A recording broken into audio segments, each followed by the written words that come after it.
session. Again, good evening and welcome to our TikTok Tech Immersion Day 5. Thank you for all the patient and loyal people who've been with us from the first day. So before we begin, you see here that I have three big brothers with me today. I'm going to run through a very quick introduction for the three of them before I pass on, the mic to one of them to kick off the session. All right. So let me see. Okay.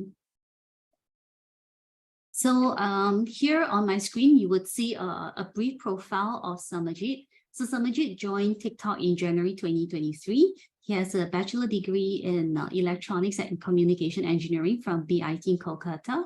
He's previously worked for IBM Singapore Software Labs and has a decade-long experience in software performance, security, and functional testing. So he's also co-authored US patents on method and system to disallow non-compliant endpoints to access protected resource. So if you'd like to connect with Som on LinkedIn, here's the shortcut to where you can get him. Okay, and then we also have Mayank. Mayank studied electronics and communication engineering for LPU in India. Has been working as a software test engineer since 2016.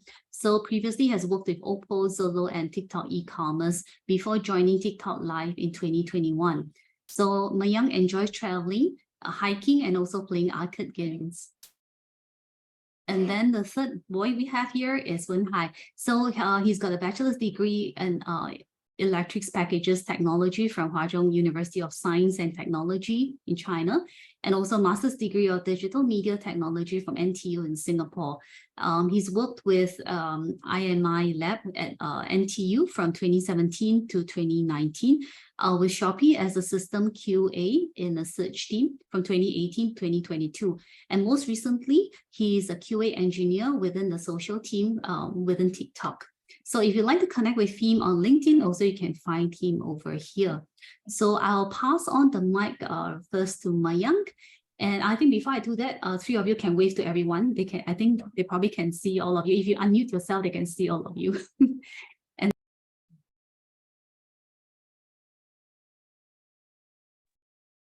yeah. So you need to do this. Okay. Let me share the presentation. So I'll be presenting first.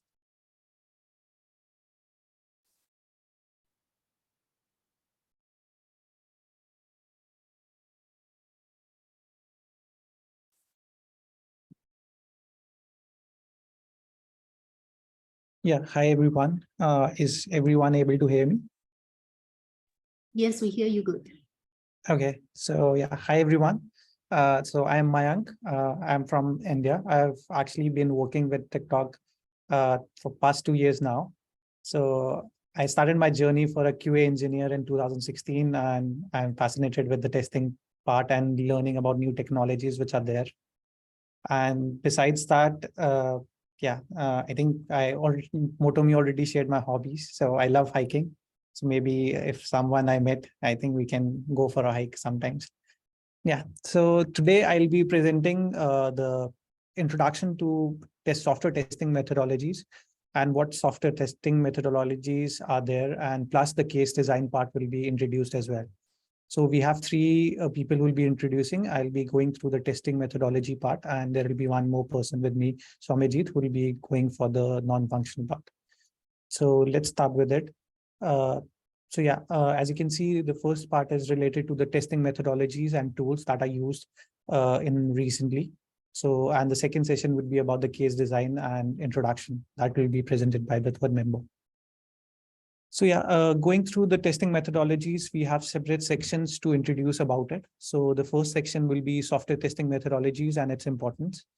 So I'll be going through the first section. So what are software testing methodologies? So when we describe about software testing methodologies, these are kind of strategies and testing types that are used to certify the application under test meets the client expectations.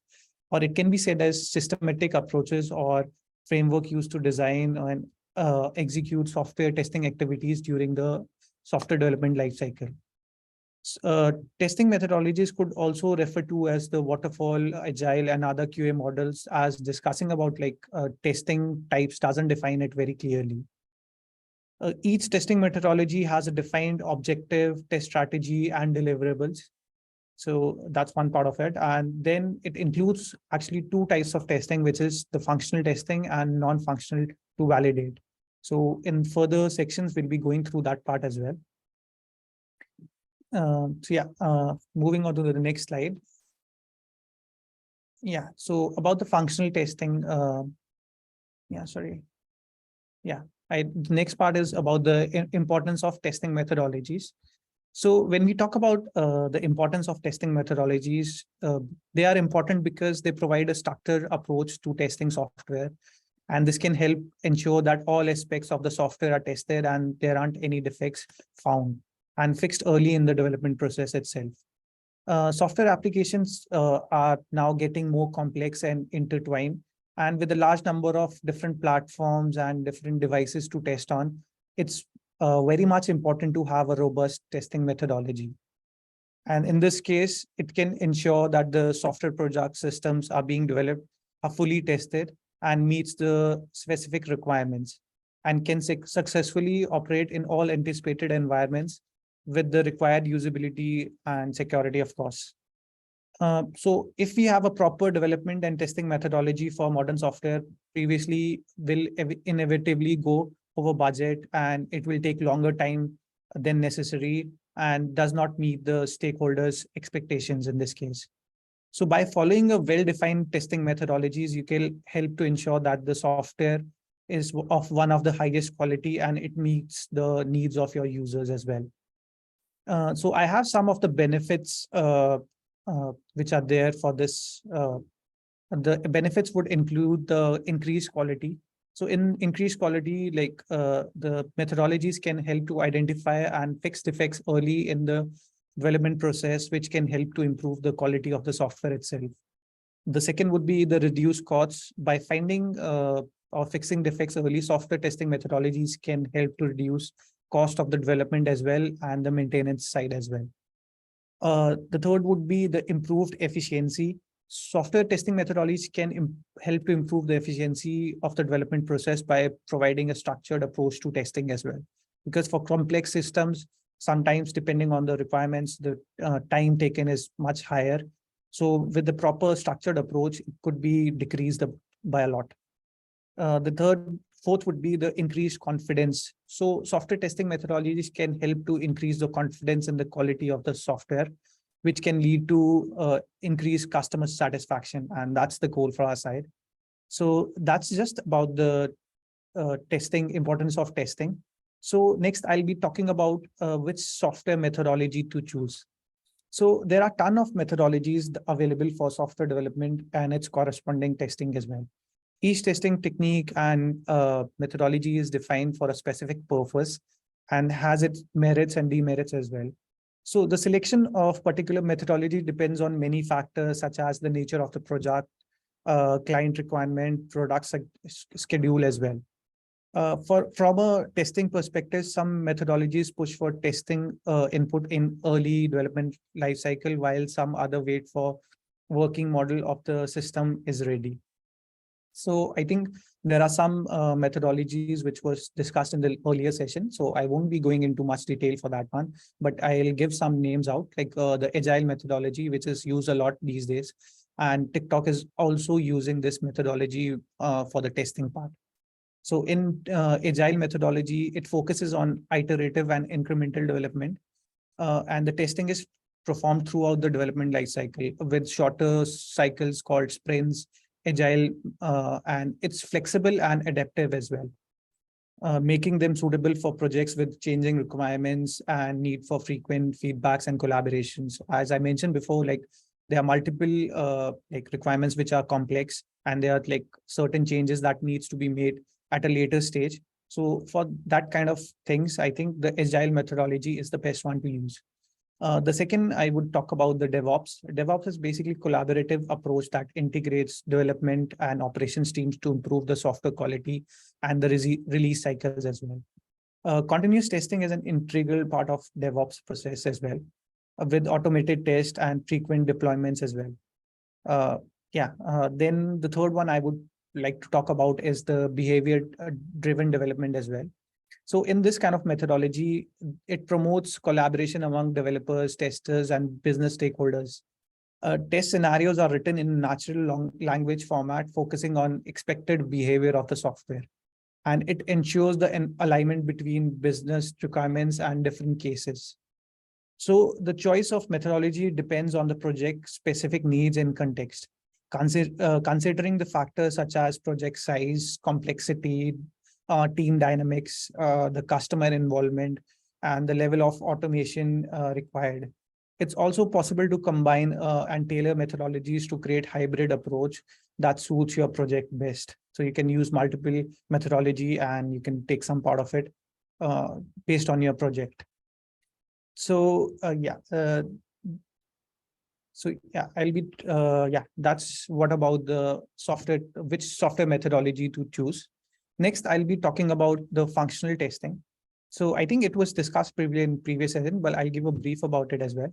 So what is functional testing? Functional testing is a type of software testing that verifies the function and features of an application or software system. There are some key points for the functional testing, like what is the purpose? It's performed to ensure that the software functions correctly and meets its intended requirements and specifications. There are different types of functional testing, which we'll be discussing in later slides as well. So like some are being like unit testing, integration testing, system, and acceptance as well. There are some different techniques as well that are used for the functional testing, which includes a black box, white box, gray box, and exploratory testing, etc. So I think the black box and white box testing techniques were actually introduced in the last session in details. So I won't be going much detail for this part as well. Then in the functional testing, the other part which is important is the test cases. Functional testing typically involves the creation of test cases that simulates user interactions of the software and verify its expected results are achieved. And there are inputs and outputs where the functional testing focuses on the inputs and outputs of the software, including some user inputs, system responses, and error messages. And then there is the validation part where the software works as intended and meets the specified requirements while identifying any defects or any issues that needs to be addressed. And the last comes is the automation one. Functional testing can be automated using various tools or frameworks. And later in the section, I will tell you about some tools which are used recently for the functional testing itself. And some examples for functional testing could be, it could be like some users successfully log into the application once they provide some correct credentials. So that could be one of the cases, or it could be do inputs, the add new record screen successfully and save the new record to the database itself. So such kind of cases can be considered under functional testing. Yeah, so this is just about this functional testing. Next, I'll be actually talking about the server and client-side testing tools. So the first one, I'll be actually going through the server-side testing. So the server-type testing is actually a critical component of software development because it helps in ensuring the reliability and functionality of the applications. It involves testing the server-side code, which runs on the server rather than on the client side. That runs on the user's browser or on the phone like iOS or Android. This type of testing can help identify issues related to performance, security, and scalability itself. So one of the key benefits of server testing is it allows developers to test their application in a controlled environment before it releases to the users.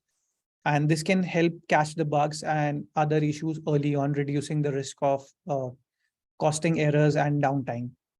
So there are different types of server testing that's there. So I think this was discussed in the last session as well, but I'll be giving a brief intro about this as well. So under server-side testing, there are different testings, which includes unit testing, integration, and system. So when we talk about unit testing, let me move on. Yeah. So unit testing is something where the software, individual units or components of the software are tested. The purpose of is to validate that each unit of the software code performs as expected. Unit test is done usually during the development phase, the coding phase, or it can be said as by the developers itself. Unit test isolates a section of a code and verifies its correctness. Unit test is also considered as the first level of testing done before integration testing. So why there is actually a need of performing a unit test? So unit test actually helps to fix bugs early in the development cycle and save costs. It also helps the developer to understand the testing code and base and enables them to make the changes quickly. It also serves as a good documentation part. And it also, the test code can be reused and for your new project, and it can be, some changes can be made to it. There are some disadvantages to the unit testing itself. So unit testing cannot expected to catch every error because it's just a part of the module is just tested. And it's not possible to evaluate all execution paths in most of the trivial programs as well. So unit testing is basically very nature focused on the unit code, and it cannot catch integration errors or broad system errors. So yeah, that's just a bit about the unit testing. So next I'll be moving on to the integration testing. So what is integration testing? So integration testing is something where software modules are integrated logically and tested as a group. In this project consists of multiple software modules coded by different programmers. And the purpose of this level testing is to expose defects in the interaction between software modules when they are integrated. So when do we do integration testing? Although each module is tested like unit wise, but defects still exist on various reasons. Like a module in journal is designed by an individual developer whose understanding of programming logic might be different from the others. So it becomes necessary to have integration testing to verify the software module works as a unity, because some understanding for other developers could be different and their logic could be different at that time. And the second would be there are wide chances of changes in requirement by the client side, and the new requirements that may not be tested during the unit test, it needs to be tested during the integration testing. So to ensure that there's no bugs as well. Interface testing also, software modules with database could be errors. So it helps to find these issues as well. External hardware's interface, if any, could be errors as well. And inadequate exceptional handling could cause some issues as well. So these are some of the reasons why we do actually integration testing. Then let's move on to the types of integration testing. So as you can see, there are two types of integration testing. One is Big Bang approach, and the second one is an incremental approach. So I'll be talking about first the Big Bang approach. So Big Bang approach testing is something where all the components and modules are integrated together at once, and they are tested then as a unit. This combined set of components is considered as an entity while testing. So if all the components in the unit are not completed, the integration process will not execute, right?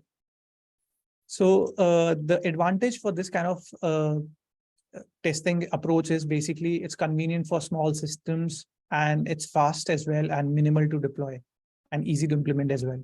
So these are some of the advantages for this kind of approach. And the next we have the incremental testing. The bottom-up integration testing is a part of increment testing. So I will talk about increment testing first. So it's kind of testing where the integration between two or more modules that are logically related to each other, then tested for proper functioning of the application. The other related modules are integrated incrementally or opposite way. The process continues until the logically related modules are integrated and they are tested successfully. So the first one type of incremental testing is the bottom-up testing. So when we talk about these bottom-up and top-down methods, so there are some terms which I need to clarify first. So there are two terms which basically are stubs and drivers. So basically stub and drivers are some dummy programs in integration testing used to like facilitate the software testing activity. These programs act as a substitute for the missing modules in the testing, and they do not implement the entire programming logic of the module, but they do simulate the data communication when calling the module while testing. So in a stub is basically is called under by the module under test, and driver calls the module to be tested. So that's two terms that will be used in these two approaches. So yeah, let's move on to the bottom-up integration testing. So when we talk about the bottom-up integration testing, it's something where which lower level modules are tested first. These tested modules are then further used to facilitate the testing of higher modules. These process continues until all the modules at the top are tested. So once the lower level modules are tested and integrated, then the next level of the modules are formed. So some of the advantages that are there is fault localization is here. No time is wasted while waiting for modules to be developed, like unlike Big Bang approach. The disadvantages, I would say, is critical modules at the top level of the software architecture, which controls by the flow of application, are tested last and maybe have some bugs in that. An early prototype is not possible when it comes to bottom-up integration testing. So yeah, that's just something about it. And one more is disadvantages can be added as the test drivers are not needed in this case. Yeah, so let me move on to the next one. So the next one is actually, yeah, so I'll be talking about the top-down integration method. So in this one, the takes place from top to bottom following the control flow system of the software. The higher level of the modules are tested first, then the lower modules, and they are integrated in order to check the software functionality. The stubs are used for testing in some modules which are not ready. So it can be tested before itself. So you can see it's opposite to the down to top integration testing. And in this case, there are some advantages to it as well. So in this case, the fault localization is easier. And it's possible to have an early prototype for this kind of approach. And critical modules are tested on priority. So major design flaws could be found and fixed first, actually. For the disadvantages side, so it needs many stubs because the code is not ready. So they need some stubs to actually test out it. And modules at the lower level are tested inadequately because the more focus is on the higher level modules. Okay, so there is some entry and exit criteria when it comes to the integration testing as well. So when we talk about the entry criteria, so first what we need to check is that unit tested components and modules are tested already. All the higher prioritized bugs fixed and closed itself. All the modules to be code completed and integrated successfully. And the integration test plan, test cases, scenarios to be signed off in this case and documented itself. When we talk about the exit criteria about the integration testing, so we talk about testing, successfully testing of integrated application, executed test cases are documented, all the high priority bugs are closed, fixed and closed. Technical documents to be submitted, followed by a release notes after it's done. So these are some of the entry and exit criteria for the integration testing as well. So next, I'll be moving on to the system testing part. So what system testing is? So in this kind of testing, the validation is completely and full integrated software product. So the purpose of system test is actually to evaluate the end-to-end system specifications. Usually the software is the only one element or for larger computer-based system. Ultimately, the software is interfaced with other modules, hardware system. And system testing is defined as a series of different tests whose sole purpose is to actually exercise the full computer-based system. So what do you actually verify in system testing? So in system testing, testing is fully integrated applications, including external peripherals, in order to check how the component interacts with each other and with the system as a whole. So this is also actually called as an end-to-end scenario. Verify thorough testing for each every input in the application to check the desired outputs as well. And testing of the user experience with the application is there. So these kind of things that we verify in the system test. Next, I'll be talking about what types of system testing should tester use. It depends on some factors which are there. So it also depends like who the tester actually works for. Like determining the types of system testing a tester will use, methods used by a large companies or then by a small or medium small companies. The next criteria would be time available for testing. Ultimately, like all the 50 types of testing types can be used. Time is often what limits us actually using all these types of testing. Resources available to the testers, that's also one of the criteria that we have. Because some testers will not necessarily have the resources to conduct the testing. For example, like in a large company, you're likely to have expensive automated testing software rather than the small companies or the startups. Software tester education also matters in this case because to use some of the softwares involved, a tester has to learn how to use it. And the main criteria would be the testing budget itself. Money becomes a important factor just for smaller companies and individual software developers, but large companies as well. So yeah, it's always keep in view for the testing budget itself. So yeah, so I'll be talking next about things to keep in mind while server testing. So usually for server testing, it actually takes some time because every path needs to be verified. So yeah, and for you need time actually for maintenance as well, because a lot of cases needs to be updated when we do the server side testing, and a lot of parts needs to be again tested. So the maintenance is there, plus the documentation as well increases. So that's some of the points to keep in mind when you are doing the server side testing. So next, I'll actually move on to some of the popular tools that I used during the server testing. So there are many tools available in the market right now, but these are some of the famous ones which we actually use. So as you can see, there is JUnit, TestNG, Selenium, and Charles Proxy, Postman, SOAP UI. So these tools can help automate the testing process and provide valuable insights to the performance and functionality of the application. It's also used to do some manual testing as well, like Postman. So I'll be giving an introduction about some of the tools that are there in the current market and are very useful.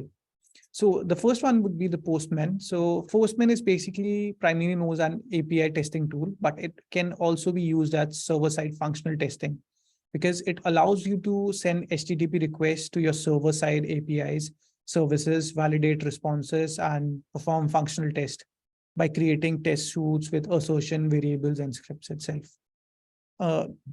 With Postman itself, the automation can be done as well because it serves multiple functionalities. And I think in the recently performance testing is also supported by Postman. It's a new feature that was released by the Postman team. Next would be the Charles Proxy. So Charles Proxy is something which is an HTTP proxy or HTTP monitor reverse proxy. So which enables a developer or a tester to view all the HTTP and SSL traffic between their machine and the internet itself.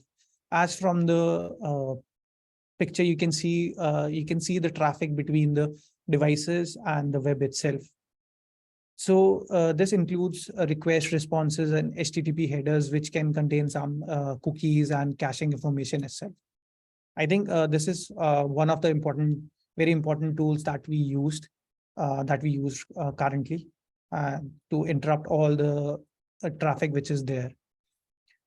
Next up is the SOAP UI. So SOAP UI is basically an open source functional testing tool, basically designed for testing web services, SOAP, and REST APIs.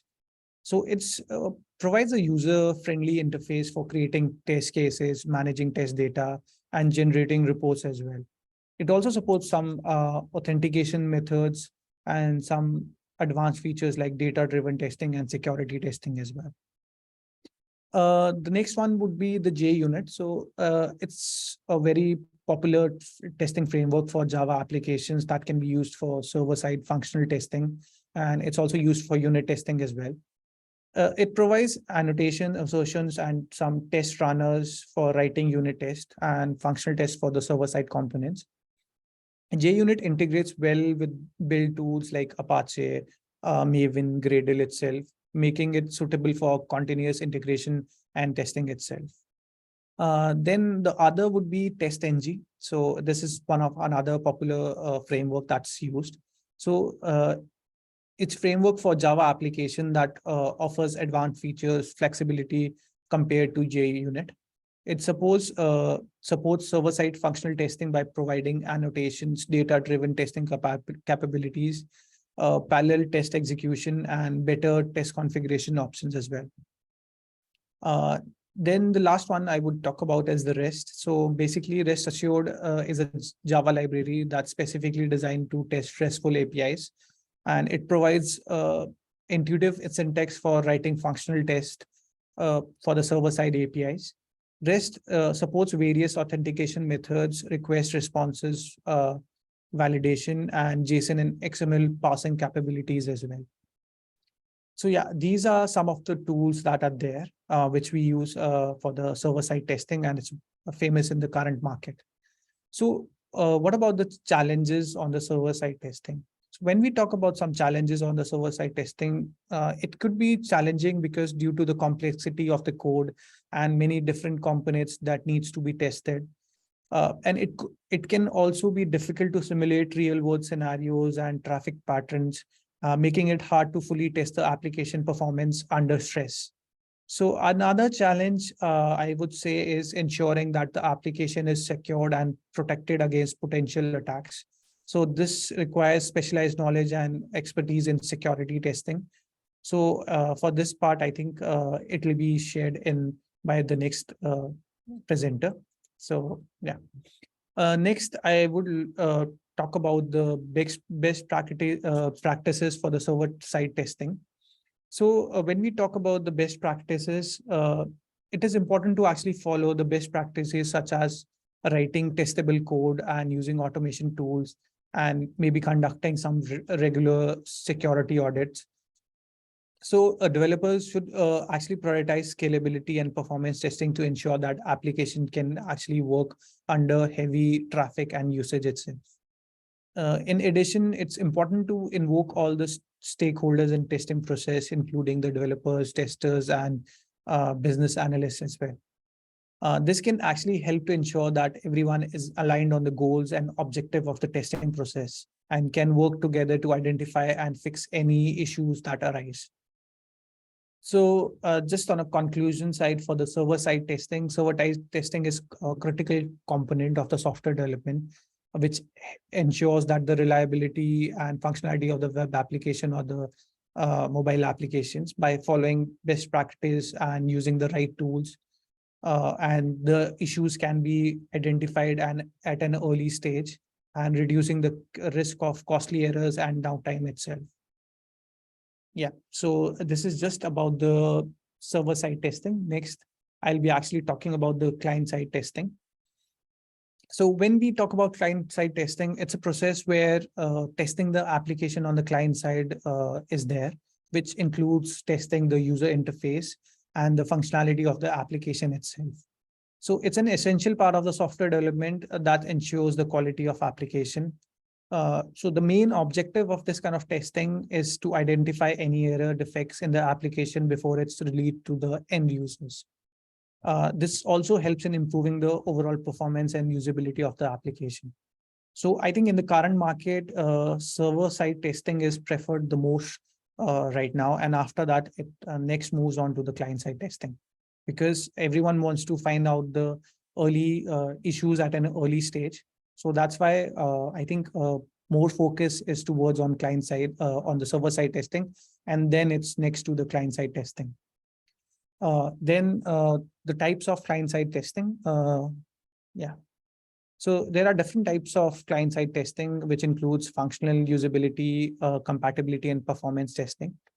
So functional testing involves the functionality of the application, such as ability to perform specific functions or tasks, and usability focus on the ease of use and the user experience. compatibility is whether the application works on different environments and platforms or different devices. Performance is testing the speed and efficiency of the applications. So yeah, I think for the performance part, it will be discussed in detail in the later slides. So next, I'll move on to the benefits of client-side testing. So when we talk about the benefits of client-side testing, there are several benefits for both developers and the end users as well. In these kind of testing, it helps to identify and fixing the errors before the application is released, which also saves time and resources. It also improves the overall quality of the application, which enhances the user experience itself. Moreover, client-side testing helps in reducing the risk of security breaches, data loss by identifying vulnerabilities in the application itself. There are some challenges as well when choosing server-side, client-side testing. Client-side testing is challenging because due to the complexity of the modern application and the variety of platforms and devices which they run on. As you can see, there are multiple platforms to test on, like web app, the website itself, the client side, which is the iOS and Android itself. So this is something which is there and which makes it difficult to make it more complex and difficult to do this kind of testing as well. It also requires like specialized skills and knowledge to perform effective testing. Another challenge I would talk about is continuous testing throughout the development process as it changes and update the application can introduce new bugs with the new changes that are being made. This requires a dedicated team and resources ensure comprehensive testing. So yeah, and next I'll be talking about some best practices in the client-side testing itself. So to overcome the challenges in client-side testing, it's important to follow the best practice using automated testing tools to save time and increase efficiency as well. Performing tests on different platforms, devices to ensure the compatibility is there, and also involving end users to testing process to gather feedback and improve usability as well. It is also important to establish clear objectives and criteria in this case and document the results as well. So currently, so what are the considerations that we are there when we are choosing client-side testing tools? So it depends on the type of application you're testing. Some of the tools are better suited for certain type of applications, such as web applications, or it could be mobile applications. It also depends the feature you need. Some tools offer more features than others, such as support multiple browsers and platform itself. And the last one would be the price, and client-side testing can range in price from free to expensive as well.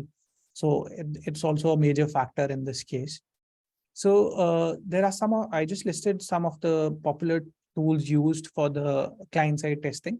So the first would be Selenium. So Selenium is basically an open source that automates web browsers and provides a single interface that lets you write test scripts for different programming languages like Java, Python, JS, C#, and among others as well.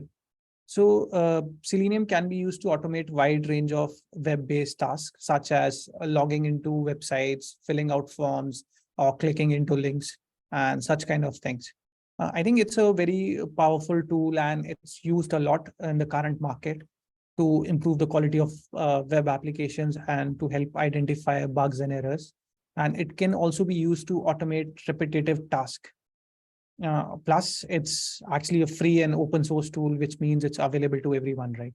So it's also a versatile tool, which means that it can be used to automate wide range of web-based tasks as well. I think if you're looking to do some automation for the web-based task, web-based, I think Selenium is the best option, and it's free as well, open source. And I think, yeah, easy to use as well. The next word I would talk about is APM. So APM is actually an open source platform as well for automation, for automating the mobile apps itself. It actually allows you to automate native and hybrid web apps on Android and iOS devices itself. It's APM is actually based on a WebDriver protocol, which means that you can use any programming language that supports WebDriver to write your automation scripts. And it's also a powerful tool because it lets you logging into apps, filling out forms, clicking on buttons, similar to Selenium, but for the client side itself, the Android and iOS apps. It's also open and it's a free and open source tool as well, which means, again, it's available to everyone and can be used easily. Yeah, so moving on to some of the experience I have related to the client side testing. So how it's done on TikTok end is actually we have some debug applications that we use to test first, and it has different debugging capabilities. Uh, we have different staging environments when we do the testing itself. So after the application is actually tested in the debug version itself, after that, we release it to a alpha testing, basically where the internal users test it on a production level. And after the alpha testing is done, then comes up the beta testing, where the external users are invited to test out the functionality or the app itself. So that time the external users actually test it, but some of them are selected, so it's not available to all the users itself. So in this case, they feedback us about the bugs or some issues that can be there. And after that, the app is actually submitted to the store, Apple Store or Google Store itself for the review. And after the review is actually passed from Apple and Google side, the app is published on the App Store itself, and it's available to every user in the market. So that's how the process is done currently on TikTok side for this part. And moving on to the conclusion for the client-side testing, I think it's an essential part of software development that ensures quality and performance of the application itself and helps identifying the bugs at an early stage, which actually is a good thing.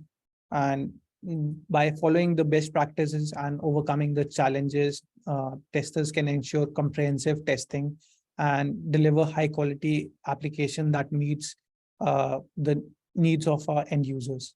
So just an example for the current thing I'm actually working on. So I am actually a POC for handling the pay-in part of TikTok side, which actually is a part where the user recharges or buys a subscription. So there is an interaction between, so first, I think I can term, so there is a thing called in-app purchase, where you get to purchase some things within the app itself, and it can be paid through Google Pay or Apple Pay itself. So currently we have an interaction with Google Pay and Apple Pay when we are doing these kind of in-app purchases on TikTok app itself. So I think this kind of testing is a complex one because you need to run through multiple scenarios in this case. And yeah, I think, but I think it's a lot of good learning which comes to it when you test these kind of things, because there are certain callbacks and APIs on Apple and Google side which they provide to us to use these kind of functionalities. And I think with the time, it actually is getting improved, like with new functionalities that are coming in. So yeah, that's just something which I'm working on for this part. Next, I'll be actually talking about some of the different types of testing. It'll be just an overview about these kind of testing. I think for the first one, which is acceptance testing, it was talked in the last session. So I'll just give a brief about it. So it's just something that is performed by the end user, and it is able to verify and accept the software system being before moving the software application to the production environment. So it's also called UAT. It's done in the final phase of the testing after functional integration and system testing is done itself. So what's the purpose of this one is to validate to end-to-end business flow. It does not focus on some cosmetic errors, spelling mistakes, or system testing. It's basically carried out in separate testing environments with the production like data setup. So it's kind of a black box testing where 2 or more end users will be involved in this case. Yeah, so this is just about this one. The next one would be regression testing. So what's regression testing? So it's kind of a testing where we confirm the recent program or the code changes that are made does not affect the existing features. It's nothing but a full or partial selection of already executed test cases that are re-executed to ensure existing functionalities work fine. Uh, the basic of it is just to verify the new code changes does not have side effects on the existing functionalities. So why the regression testing is needed? So regression testing is important because you need to determine whether the modified code will affect the part of the software system. Moreover, regression testing is needed when a new feature is added to the software application. So how do we do the regression testing here? So in order to do regression testing, we need to first debug the code to identify the bugs. Once the bugs are identified, required changes are made to fix it. Then the regression testing is done by selecting relevant test cases from the test suites that cover both modified and affected parts of the code. So yeah, that's just about the regression testing. Next, I'll be talking about the smoke testing itself. So when we talk about smoke testing, so smoke testing is kind of a testing where it is performed post software build to verify that the critical functionalities of the software are actually working fine. It is executed before any detailed functional or regression testing are executed. And the main purpose of smoke testing is to reject software application with defects, so the QA does not waste time testing broken software application. So basically, in this case, we give out some critical cases for the we run some critical cases and see if the application is ready to test or not further. In this case, the test cases choose to cover most important functionalities and component of the system itself. For example, a smoke test would be typically like verifying that the application launches successfully, check that the graphical user interface is responsive. Because if you're blocked at an initial stage, like suppose you're not able to launch the application, you cannot test further, right?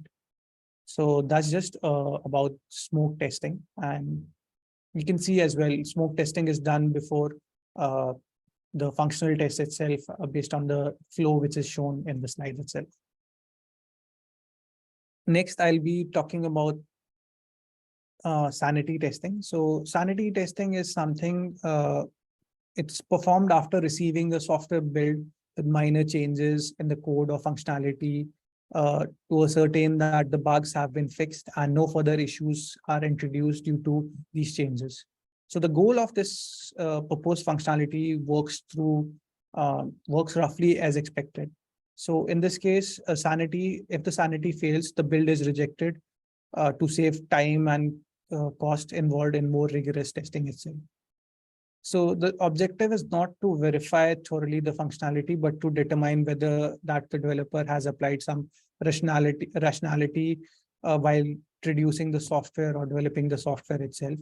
For instance, for just an example, if your calculator gives the result as 2 + 2 = 5, so then there's no point testing in further, right? For advanced functionalities like some sine or cos functions. So yeah, that's just a brief about the sanity testing. Next, I'll be actually talking about exploratory testing. So this kind of testing are not created in advance, but testers check systems on the fly itself. They may note down the ideas about what to test before the test execution. The focus of exploratory testing is more testing as a thinking activity, actually.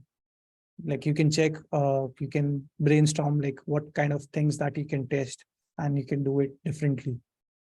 Under scripted testing, you can design test cases first and later proceed with test execution. On contrary, exploratory testing is simultaneous process to design of test design and execution all done at the same time itself. It's usually a non-thinking activity where scripted test execution is usually a non-thinking activity, right? Where test executes test steps compared to actual results with the expected. Such test activities can be automated and does not require many cognitive skills. Whereas in exploratory, you need to actually think about it, and some of the cases that you can run through it. Yeah, so that's just about my part. So thank you, Mayank, for taking us on a journey on the different types of testing tools available. So how about attempting some of the Q&A questions, because as you started, there were already a few people that started asking questions related to what you were sharing. okay, sure. Like what is a real world example of top-down, bottom-up integration testing approach? Yeah, let me see. So would you like to clarify on this one? Yeah, I'm so thankful Somanjit and Wenhai have been in the background typing answers away. Yeah. So yeah, they've together answered like about 17 questions already. Right. So I think in case of top-down or bottom-up approach is a classical integration test approach. In a monolith, right now we're really building a coherent microservices which work together, and in an agile process, you really you can think of there's some sort of upstream service and there is a downstream service. Usually there's a power load balancer and web proxies, and then launch into the business side. Sorry, I think Somanjit, you are a little soft. Are you going to take the questions on behalf of Mayank? Yeah, I think Som is actually going through that question. Okay, so maybe Mayank, just mute yourself for a while so that then we can hear Somanjit directly. Sure. I'll mute you for a while. Yeah. Yeah, sure. Yeah. Okay, Sam, please go ahead. Sure. Okay. Thank you, Mayank. So as you see, for top-down and bottom-up integration approach has evolved throughout the time. Right? If you talk about in a monolith application, which is in a software which we used to sell 10 years back, it had a very different meaning. But right now, in terms of our context, we really use this technique to really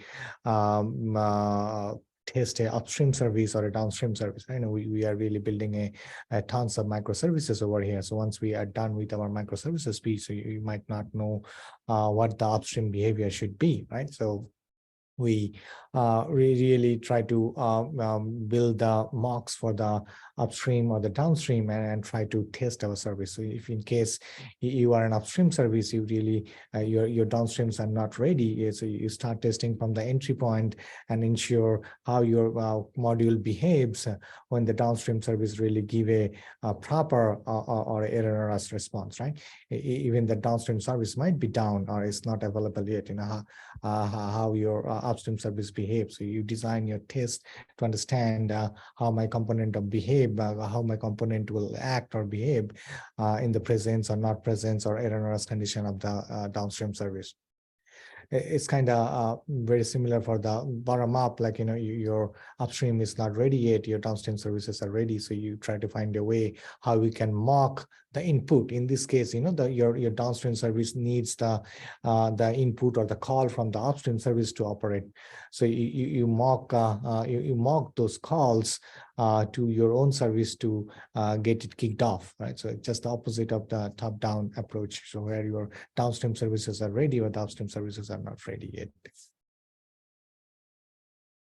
That's pretty much. I am going to take the next one. I'm going to mute myself.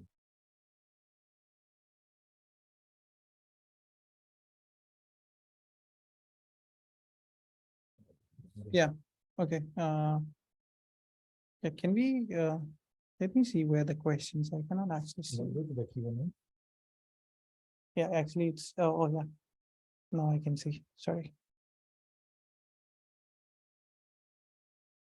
So the question is, can you walk us through a testing situation or process in the consideration stage thought process that we will take? Can you walk us through the testing situation process? So yeah, I think when we talk about such situations, like, suppose I actually have a critical project that I need to deliver on time, and the functionalities are actually very critical on this one. So what we do is, the first initial step that we do is we plan for it first. The planning is actually the initial stage when we take up the test strategy for it. And after the test strategy is finalized, then we actually have some test cases created in that case. And those are actually reviewed by the complete team members. And after the review is done, we actually try to set up some automation cases and some manual cases that we need to run. And we also prioritize those cases based on the priorities, like it could be a P0 priority for the critical functionalities and some P1s. And for some minors one, we tend to test them later, but we first focus on some priority situations here first. And after all the testing is done, we actually have some testing on the production itself before releasing to the user itself, which is the alpha testing that we do. So yeah, that's some of the situations that we do. And I guess currently, like I mentioned before, I'm working for the pay-in part, where I need to tend to test through the uh, payment part itself, which is actually integrated with the Apple side and Google side. So in this case, there are different callbacks that needs to be mocked based on Google's response or Apple's response as well. So in this case, we actually create a mock test cases itself before, and later on when the testing is done, we actually run through those cases. Yeah. So yeah, that's just about this one.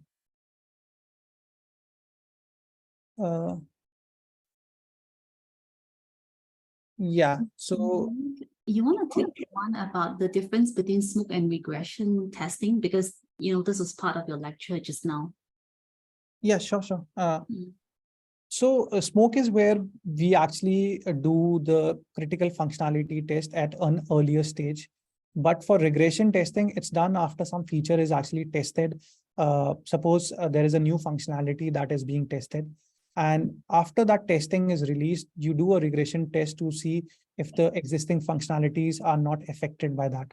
But in case of smoke, it's basically where it's tested before you initially start the testing. So what happens currently is, so after the developer actually, the development is done itself. So there is actually a showcase done where the RD actually shows the P0 cases, and we actually approves, like the QA side approves whether the showcase passes or not, depending if the P0 functionalities are working fine or not. So this is done at an earlier stage, but regression is something which is done later after the new feature is being released, or like to be released on that part. Yeah. Yeah, sorry, I missed out, but in which phase do you do sanity testing? So sanity is done after the functionalities and everything is tested. We also check the major functionalities are tested already. That time the sanity part of the testing is done. This case normally set up by code test or physical test using device running. Set up by code test.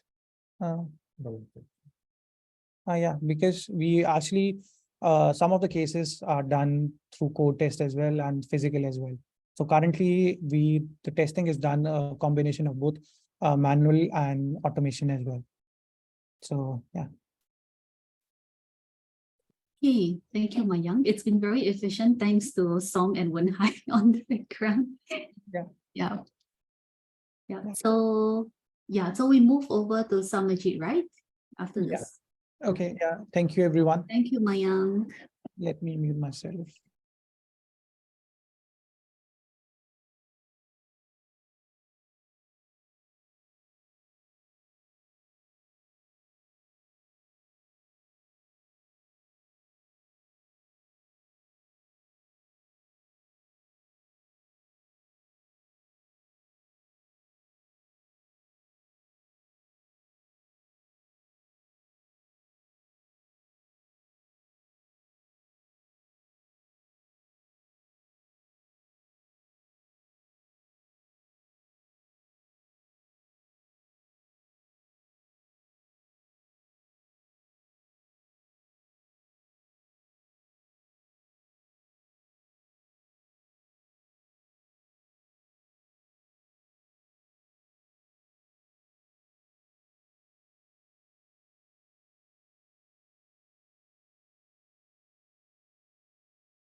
Hi guys, can I confirm you can see my screen and also can hear my voice?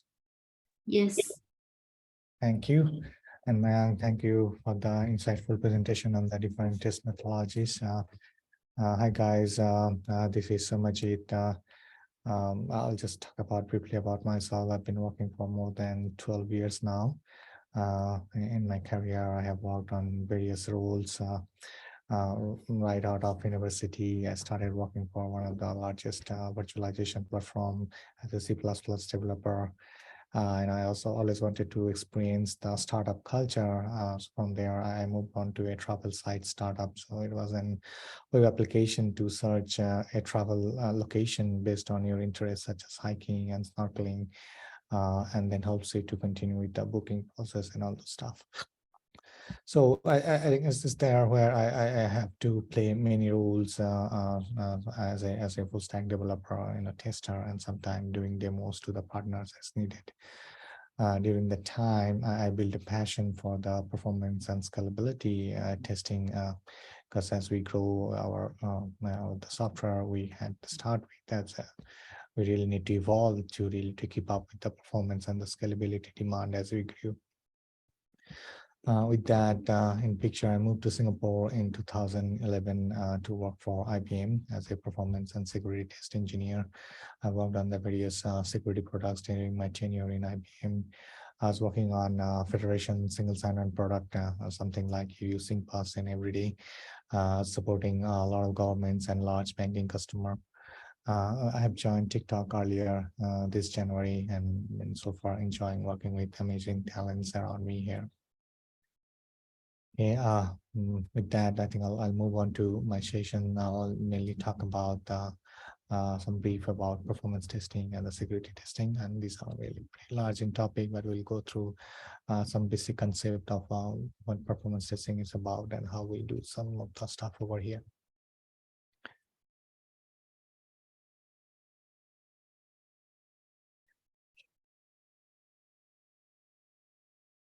Okay, so what is performance testing? You know, this is a foundational experience which every user have when they use a application or mobile application or a web application, right? You know, the core performance indicator should be able to represent the user perception and measures the user's basic experience. From the user perspective, the stability, the fluency, the clarity, the resource consumption, and the several key experience. Like I'm using a mobile application and it's making my mobile phone go hard, or it's draining my battery. I'll not be happy with it, right? I'll not really use that app. I'll uninstall it, and you get a very bad user experience. You have to be very careful about when you release mobile app based on its resource consumption, its battery consumption, and other stuff. Think about like in a scenario, you're watching a short video in TikTok platform and the video is only in 480 pixel, not 1080 or 4K. I guess everyone understand the resolution over here. We are all 4K devices at home. The higher the resolution of the image, the more pixel it contains, the sharper the image becomes, right? So just need to figure out a way how we can really deliver the higher pixel image with them more efficiently. Like the user will have definitely a bad experience when watching a video and the picture is often buffered, stopped, and frozen. So you really need to take care of those videos, and you really need to be able to measure whether users are really experienced. In an entertainment platform, user might not really come back and say, "Oh, this when I was watching the video was frozen." They just stop using the application. So you really need to instrument various section of your application to understand whether any device which is using your application was having a frozen video or a stuck screen. So these are very important telemetry metrics. This needs to be think through during the development phase and during your front-end design phase. So with that, if you see the sorry, I think that. So if you see I have a tag called the Go Green over here, right? And I'll explain that a bit. Being a performance engineer, we can contribute to optimize the resource utilization. Think about the impact you can have by saving 20% CPU utilization when you are handling traffic like 1 million transactions per second, millions of users on your platform, on your application. And if you can really find out a way to optimize your code, which can support 20% CPU utilization improvement, it can really have a great impact on the power consumption, as CPU utilization or the CPU core utilization directly proportionate to the power consumption. Moving to the next slide, there are very traditional performance testing type. The load testing is a sort of the simplest form of the performance testing we do, right? You induce a normal or expected workload to system and the test and observe how it behaves. And the stress testing, as the name says, is basically a load, but we are applying a higher than expected workload, right? And you can see how the system behaves under serious stress. There will be scenarios where you are really, your application will need to get ready for a marketing campaign, where you will see a lot of users, a lot of visitors are suddenly coming to a platform, whether your system can really stay up and handle those requests. Similar to that, the spike testing, you really ensure the if you're making a good use of the elasticity of your cloud when they face this kind of event.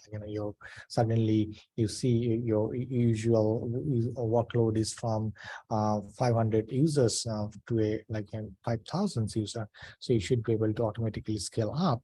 And as you see the spike, as you see the marketing campaign and other event has over, you should be able to scale down, because you need to be cost effective. You cannot really have a deployment for like a 5,000 users and then really supporting like a 500 users. So you need to, in your architecture, in your design, you should be able to elastically scale up and then scale down as you need.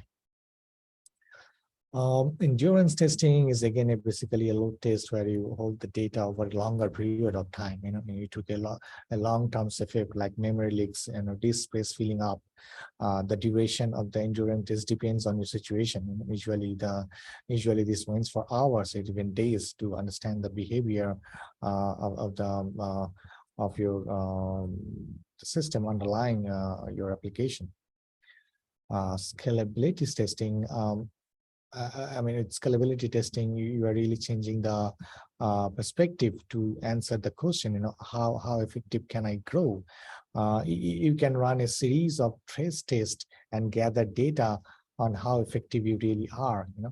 So you can understand, if I change my scale from 100 transactions per second to 500 transactions per second, is my application is capable to handle it? Right, say I have 5 nodes of my application now handling, say, 5,000 transactions per second. If I just double the node to the 10, would I be able to handle double the traffic? Or the bottleneck will be shifted to somewhere, maybe your data layer, your message queue layer, or somewhere else. Volume testing, as its simplest form, is to say you ensure your system really can handle the volume of users you intend to see in your application. How well you can handle the large volume user session. And as you onboard an user to a platform, every user's log in and it creates a session on your system. So you really don't want the user to come in, log in again and again. You want to really store the user session so the user can keep using the app without having to log in again and again. So when millions of users are coming into your platform, are you able to really manage the session safely and securely? So the next step is as when you do the performance testing, we really produce a performance benchmark, right? Producing a performance benchmark is essential to ensure there is no degradation in the newer version of your application. And if you don't benchmark, you would not know how my newer version of the application performs against the older version. So there are 2 major categories here to talk about. The closed system model. The software application benchmarking is controlled by the number of concurrent users. This method generally used to understand the system capacity. And the other model would be the open system model. In this model, we keep the arrival rate to be constant, and the number of concurrent user varies to maintain that arrival rate to my system. And this model is define the application's behavior beyond the capacity. Now, I think we talked about the performance testing types and the benchmarking, and as you see, some of these performance testing could be quite disastrous, right? You are really trying to push your system to the limit. You might run out of memory, you might run out of the resources. So the challenge is where we do such testing, right? With the trace, you are going to put the whole architecture under pressure. Failure can occur outside the component being tested. Should we build a pre-production environment, which is the same in capacity with production, right? This is ideal, but of course, this is not cost effective.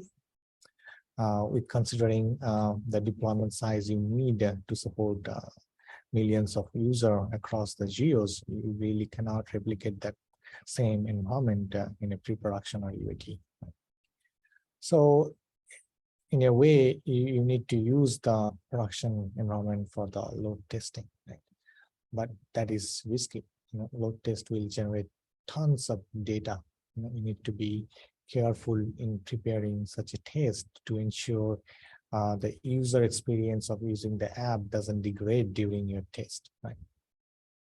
So how we do that, how we really mitigate the risk and to ensure we can efficiently still do such kind of experiment and test in our environment without impacting the real user. So definitely we do create mocks wherever possible to ensure only the component under test sees the load test traffic. Now, how to do that? First of all, your service or application need to identify if it is an in-house load test traffic against an actual user traffic. We design our APIs with capabilities to identify such traffic. There is an short example of exposing a trace test tag in the application interface.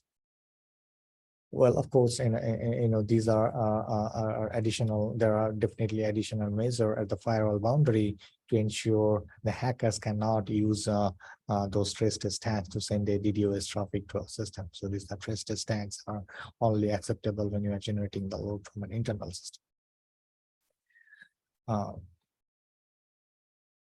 Now, as I was talking about that, the trace test will generate a tons of data, right? We also need to ensure the test data generated by the load test is segregated into its own table and doesn't impact the production data. So as we run the load test, our data layer client SDK are capable of identifying the load test traffic and redirect the data to the shadow table, right? And when the test is finished, we can drop the shadow table altogether.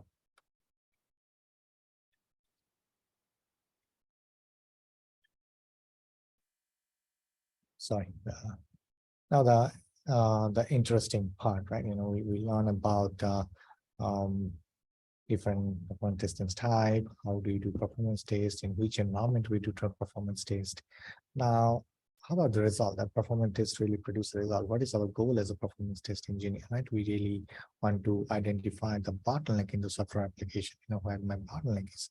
And we also really want to optimize the software performance so that we can handle more number of users, or we can serve in a lesser time. If you come to a page which takes 2 seconds to load, you will not probably 2 or 10 seconds to load. You're not probably going to stay on that page for a long time. You move away. So your experience of the fluency of moving the page, fluency from swiping through the videos has to be fast, right?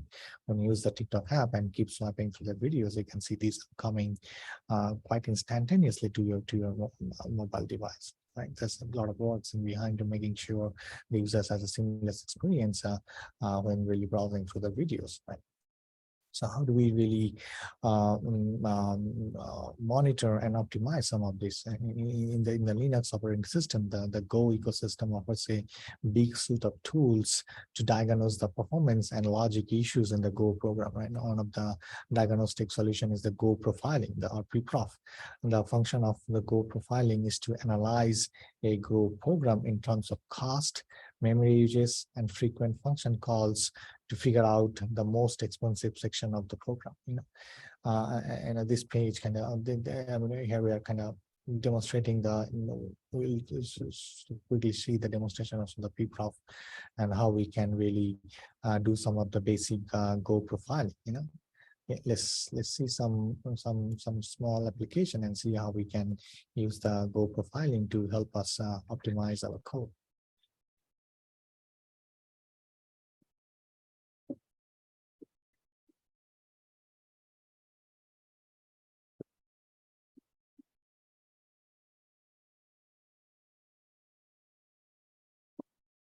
Okay, I'm going to share my IDE, so I'm going to stop share and share my screen again.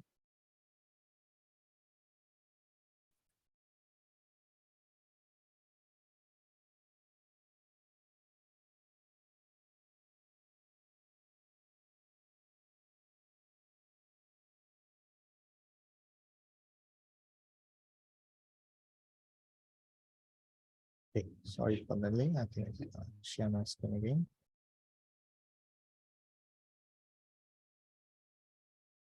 Can you guys see my screen, my IDE? Yes. Thank you. So here, let's see a very quick example, right? There's a, everyone knows what a Fibonacci series is, in some time whenever we are preparing for interview or something, it's not a very favorite question, write program to print the Fibonacci series, right? That's a very simple Go program to get the number, the nth position of the Fibonacci series, right? The first one, you can see this is a recursive function, which really use a recursive call to print the, to get the Fibonacci number for a position.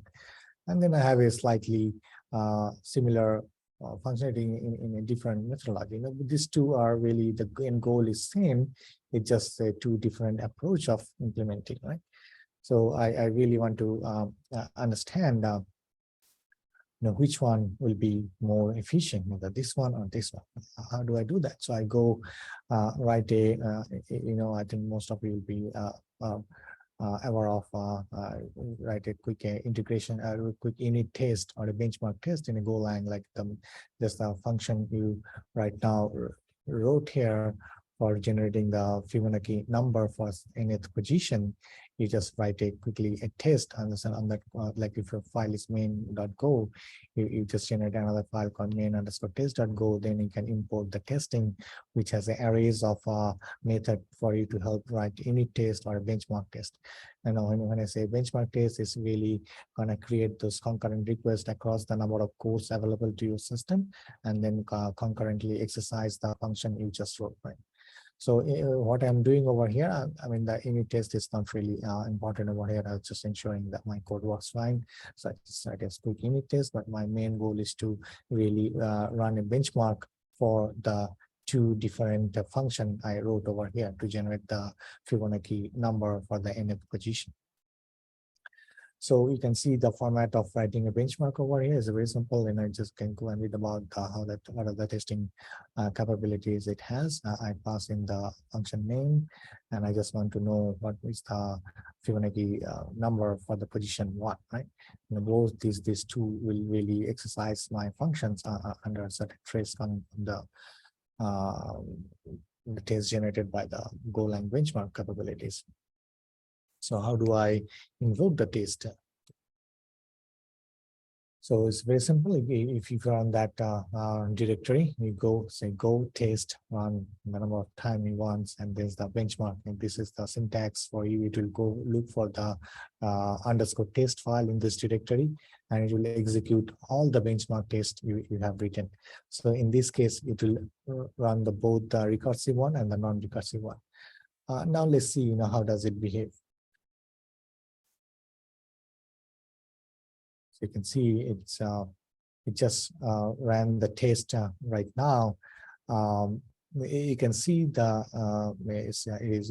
I'm using an Intel Core i7, which is 12 cores, and I think 6 physical core, and with the hyper-threading, it's become 12 core. So when I use the Fibonacci, the recursive call, it took 2.016 nanosecond per operation, right?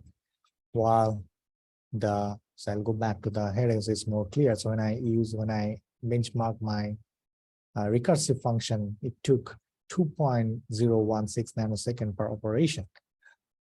But the second one, right, which took only 0.5435 nanosecond per operation. So you can see the based on these two implementation, the cost of the second is 1/3, almost 1/4 of the first one. So you can imagine for a large deployment, if you can bring in this kind of optimization, you can really help improve the CPU utilization of your system, and in terms of the overall power consumption of the data centers. So it's very useful. So not only after the system is built, you can start writing the quick benchmark for your individual function level, so you understand what you're implementing is the most efficient one in terms of performance and scalability. Right, and we use Golang heavily over here. And as I was talking about the preflop, I also want to know, the CPU utilization, CPU utilization in my program, and from which component the CPU is most extensively used, and where should I look at. I can really run my the benchmark program to ask it to generate a CPU profile. So now it is running the test again, and then you can see it's generated the flame graph of all the calls it made. As it is a recursive function, you can see this function is calling again and again. So the graph is going, the width is going longer and longer as the recursive function calls itself, right? But I'm more interested in to see the cost, the CPU cost by the functions. And you can see over here, the most expensive one was the recursive function, where almost 100%, the 60 nanosecond of the CPU time was spent by the recursive function I just wrote. And you can use this to see the call tree, and you can definitely, as this is a recursive function, you can see that this function is keep calling itself excuse me, again and again. Well, in the same way, you can really use this to really generate the memory profiling too, and your mutex profiling, and whatever kind of optimization you want to do for your locks or for your memory utilization. That all can be quickly generated from a Golang preflop profiling system. Okay, I think with that, I'll move back to my original presentation. I'll stop share and I'll go back to the slides. Excuse me.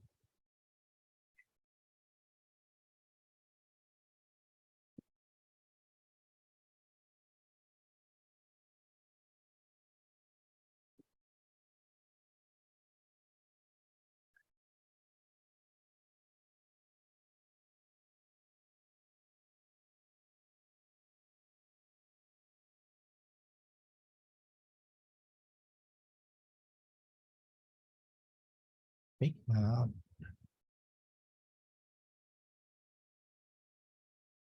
can I confirm you guys can see the presentation? Yes. Okay. Back to my presentation again.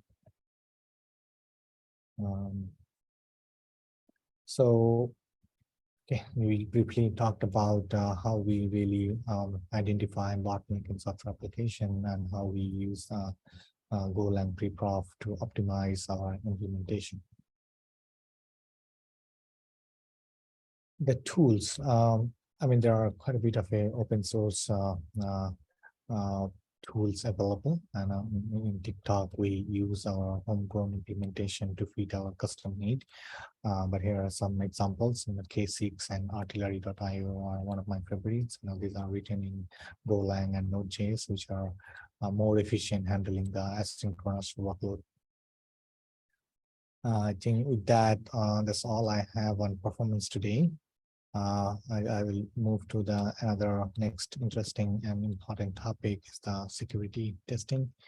We all heard about news related to data breach, um, phishing scam causing monetary loss to individuals. And awareness on basic cybersecurity is necessary for all age groups to stay safe online. Um, a study by ISC shows the 65% of the organization has a shortage of security personnel of software security testing staff. And the larger data shows that the security workforce really need to grow 145% in order to close the gap. In TikTok, we take the very elaborate and detailed measure when it comes to security and privacy implementation. And of course, the main goal of the security testing is to ensure that the system is secure from unauthorized access, data theft, and other numerous security vulnerabilities, right? With that, I'll move to talk about some of the key areas in security testing. Of course, the system software security and application relies on numerous middleware technologies for function. Each of these components exposes different range of security threats. Detailed analysis of each component and complete approach to mitigate them is very essential. Same applies to the organizational network security and server-side application and the client-side application. Each of them needs to really have the security measures to ensure we can stop unauthorized data access, data theft, and other security vulnerabilities. Now, moving on to the interesting topic, the OOPS top 10, the OOPS Foundation. So there's an organization, OOPS Foundation, works to improve the security of the software through its community-led open source software projects. Hundreds of chapters worldwide, tens of thousands of members, and by hosting local and global conference, each year they really rephrase the list, and some of these the top 10 list you see, it gets rearranged based on the actual security vulnerability exposed on the last year data. So every year this list kind of gets updated or get rearranged the ranking. So there are quite a bit of vulnerabilities to go through, but mainly I'll talk about in my scope where we focus on the injection and the broken authentication. The injection vulnerabilities are made possible by a failure to properly sanitize the user input before processing it, right? This can be specifically problematic in language such as SQL, where the data and commands are intermingled so that the maliciously malformed user provided data can be interpreted as a part of the command. Right? You just need to ensure before you process the user input, you have been able to process it thoroughly through all your security measures. For example, SQL commonly uses a single quote or double quotation mark to delineate the user data within a query. So an user input containing this character might be capable of changing the command being processed. So you need to be very careful and you need to design our test cases such way so you can really identify if there's any risk is coming from your software implementation. And now the broken authentication, right? Many application and the system requires some form of identification and authentication. Like when you're using the TikTok app, you need to authenticate with your mobile number or your username and password, right? And the user providing the identity to an application or a server providing the digital certificate, your mobile number, your credential. Identification and authentication failure occurs when an application relies on a weak authentication process or fail to properly validate the authentication information. For example, the application that lacks multiple factors of authentication might be vulnerable to credential stuffing attack, right? Today's like whenever each application or mobile application you use or banking transaction you do, once given your username password, this sends an OTP or a push notification to your phone to ensure we can save from a credential stuffing attack. So what is a credential stuffing attack? And I can slowly, if I can steal your user ID or something, I can slowly keep trying your user ID with the various of password and with the current distributed distributed capability of cloud systems, I can keep running a small program which can keep trying a Gmail with your email and a different password till I get to crack the right password, right? So you just need to make sure your applications are designed in a way to identify such behavior. The moment you see a wrong password being played more than 3 times, you block the user account. You don't allow to try again and again, right? And if you don't have such measure, an attacker can keep trying a various password against your credential and can figure out what your password is. Okay, these are there are many security types based on the different organization requirement, but I'm not going to talk about really all of them. Just going to focus to my scope over here. As I was talking about, there could be various of security testing type as we have a different phase of your development, or based on the different requirement of your organization, right? But I'll be mainly talking as per my role as pen tester or ethical hacker, right? So if I talk about the pen testing, so what is pen testing? A pen test is a form of ethical cyber security assessment aimed at finding vulnerabilities in a company's networks or application. Pen testing uses techniques as cyber criminals would do to simulate a genuine attack against an organization, against an application, and then which enables us to understand whether the security controls of the system and the test withstand this kind of threats, right? We can simulate a range of attack vectors depending on whether it is performed externally or internally. The goal and the result of each pen test is defined by the needs of the organization being tested, right? The level of the information given to the pen tester about the environment or the system due to the test is determined by the type of assessment. In short, like when we talk about the white box penetration testing, right? The tester will have all of the network and the system information, right? If you talk about the gray box penetration testing, the tester will have given a limited amount of information about how the application behaves. And in a black box penetration test, the tester will have no information at all. It just need to simulate the approach of a real life attacker, how a real life hacker will really try to hack your system. So there are various methodical way to approach a penetration test. An assessment of on-premise or the cloud network infrastructure, including firewall, system host, devices such as routers, switches, can be framed as an either internal or external penetration test, focusing on asset inside the corporate network, or an external penetration test, targeting internet-facing infrastructure, whatever your API infrastructure which is being exposed, or whatever the services are being exposed to the public internet, you try to target them to figure out whether they can withstand your penetration state. To scope a test, you will need to know the number of internal and external IPs to be tested, network subnet size and number of sites, etc. With that, we in TikTok, we have both the web application and the mobile application. For web application, we need to do an assessment of the website and the custom application delivered on the web, looking onto the uncovered coding, design, and development flaws that could maliciously be exploited. Before approaching a testing methodology or the way, it is important to ascertain the number of apps that needs to be testing, as well as the number of static pages, dynamic pages, and the input fields needs to be assessed. And then definitely then is the mobile application testing. The testing of the mobile application and the operating system include Android and iOS to identify authentication, authorization, data leakage, and session handling issues.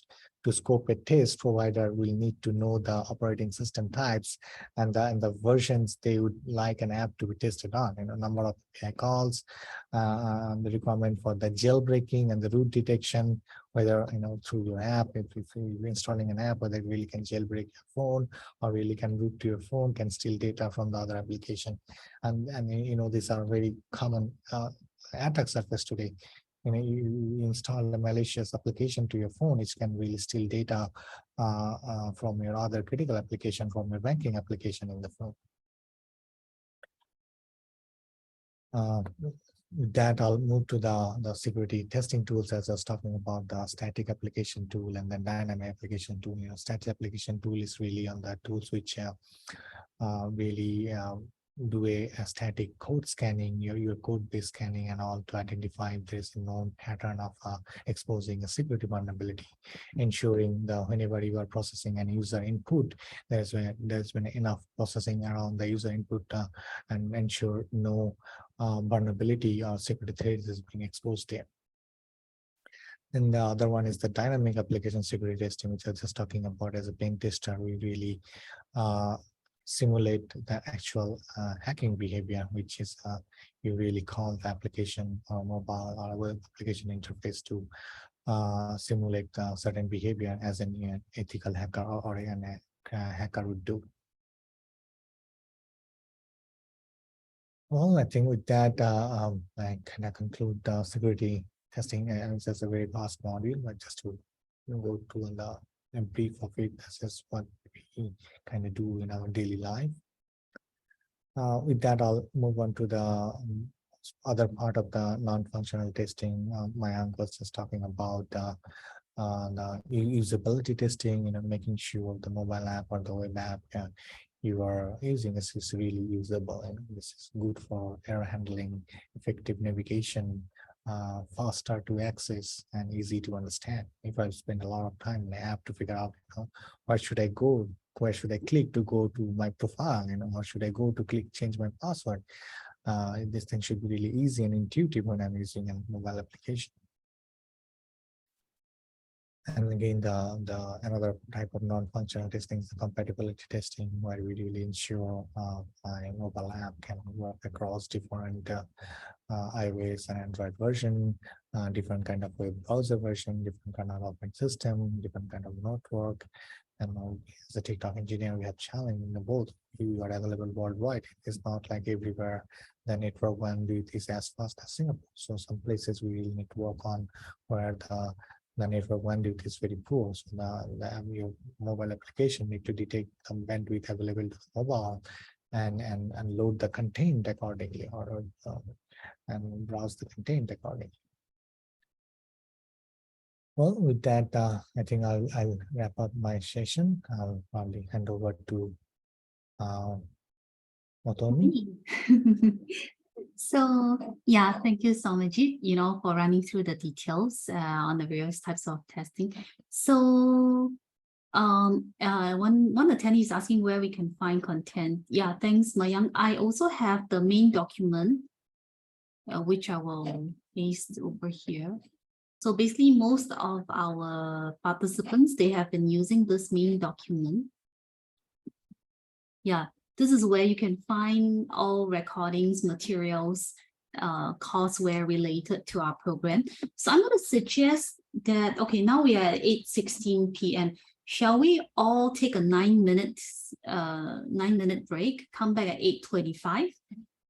Raise your hands if everyone is okay. So we take a 9-minute break and then we come back for the next session. Is it okay? All right, thank you. So I'll see you all at 8:25 p.m. Okay, thank you. Yeah, so Wenhai, so you can all take a break, come back later. Yeah. Thank you.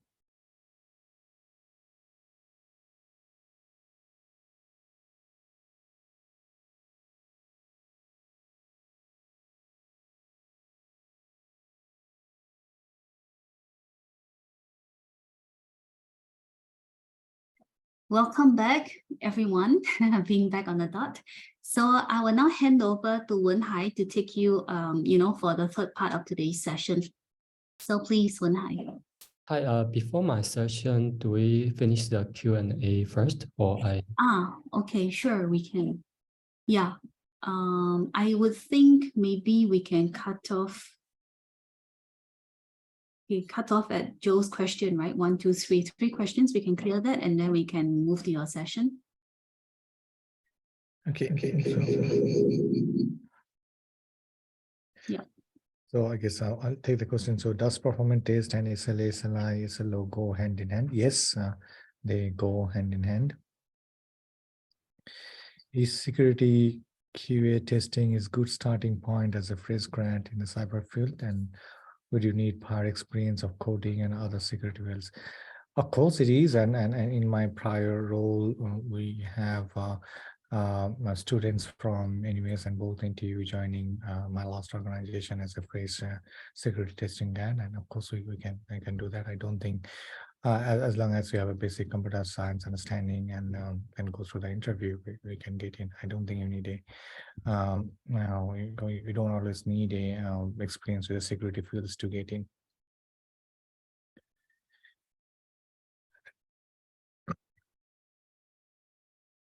The last one, I guess it is TikTok. So does TikTok consider CW top 25 and WASP top 10?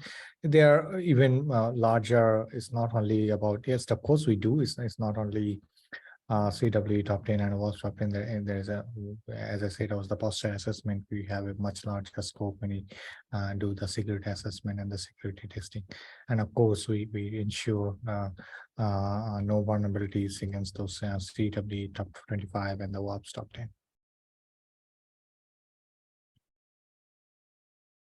Okay, thank you, Samajit. Samajit is still going to be around to support, all the Q&As in the background for when I, start the session.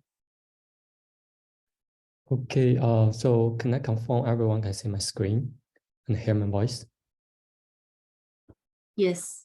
Okay, so here's my session, the case design introduction. Before the course, maybe I gave a little bit more information about myself. Before I come to TikTok, I worked in Shopee.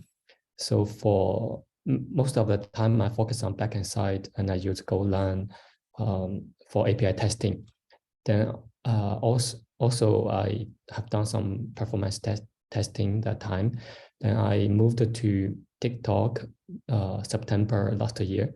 After that, I focus more on the business logics now, but I also do some backend testing, API testing also.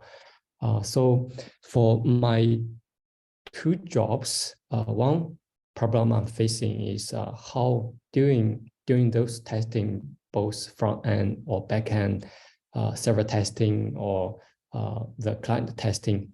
One of the problem is how I can know what part I missed and what part I have to improve my testing. So that come to my topic, the case design. So we already know some testing tools and methodologies from previous course. However, we have those tools and the methodology. I want to improve my coverage of the business or anything. So I want to have a guideline. So the case design is one of the purpose. So in this topic, I will introduce three parts. Firstly is the reason why we need to have test case design. And secondly, I will introduce a very simple and useful methodology, which is MISI. And thirdly, I will introduce case writing and the maintenance. I'm trying to make all of my sharings simple as possible. Then after this course, I hope it's very easy for you to take away. And I believe especially like the MISI method, not only for our software testing, actually it's helpful in my daily life. If I want to consider anything, I want to break down any complex problem, I will use this method. So that's why I want to introduce this method to you. Okay. So firstly, that's why. Before everything, I always ask myself why I want to do this, right? So that's why I want to have test case design. So firstly, I want to analyze testing target beforehand and make sure no case miss, or at least there are less case miss, similar no case overlap or less case overlap. And secondly, this case design can indicate how to execute test, especially when this test case can be reused by different tester, or even for yourself after maybe a couple of days or couple of weeks, you have same scenario, you want to retest this. Then if you have this reference, you can easily re-execute this test case, can make this testing more efficient. Then thirdly, it's for tracking and reference. So again, you may lost during your testing which parts you have already tested, which part you didn't, or sometimes you have some part failed. How can you know which part you need to come back and test again? So the test case is playing one of the roles to help you to track the progress and the results, like fail or pass, and the history of the test. For example, how many times you have tested for one scenario. So not only this three reasons, but let's say this three reasons always keep in my mind before I start my test case design. Okay, so let's say I want to do a test case design. How I can start? So I will introduce a methodology, MISI. So firstly, why we need a methodology, right? For our QA, we have a methodology to analyze our testing target. It's better than you have nothing, better than you natively come up with your own cases. So we have this methodology as our guideline. So here I call it a weapon for us to do the case design during every software testing or any testing. Okay, so today I will introduce the MISI method. Secondly, methodology make it easier to maintain the test case. For example, we can structuralize your case. We don't want our cases as a mess. So the methodology can help us to make our case clean and structuralized and easy to maintain. So finally, the MISI method, methodology, it's a very basic one. Compare with our features, our business logics, we may have experience after several rounds of test case design, or we know more detail about our business. We can improve our methodology or have our own methodology based on this MISI methodology. So that's why we better have a methodology to guide us to do case design. So what is MISI methodology? Originally, it was developed by Barbara in late 1960s at McKinsey company. It contains two subsets, simple concepts, or I can say the definition for this methodology. Here's the important part. These two simple subsets are mutually exclusive and collectively exhaustive. So I will introduce my examples based on these two simple concepts. And you maybe have an example, a test question later for this one. So it's important. So what is mutually exclusive? You can see the left part in the image. Let's say I have one target, testing target, and I split to here idea one, the yellow part, and idea two, the blue part. So these two ideas, if they have overlap, then I say it's not exclusive, right? there's overlap. So the left bottom image shows idea 1 and idea 2. They don't have overlap, so it's exclusive. That's the idea of exclusive. Then collectively exhaustive, let's say the right part of the image. I have a target and 2 ideas, 1 and 2. However, you can see there's the right top bottom, the right top image. There's still some empty part. So idea 1 and idea 2, they cannot fully occupy my testing target. So this is idea that's not exhaustive. So make it exhaustive, I have to add another subset to fill in the empty. So I say my idea 1 plus idea 2 plus idea 3 can fully compromise my testing target. So this is exhaustive. So this is the idea of the missing. So you need to remember the 2 simple definition. We can simply call it ME or CE. Okay, let's continue with example. Let's say I want to break down some target, like here I take the people as example. So I can break down to male, female. So in most of the case, male and female already follow the MECE principle. However, in nowadays, maybe you can think of some edge cases. So if I add the edge cases and the male, female, male, female, those 3 subset can, I believe it's following the concept of ME and CE. Okay, so again, I want to break down into a more detailed subset.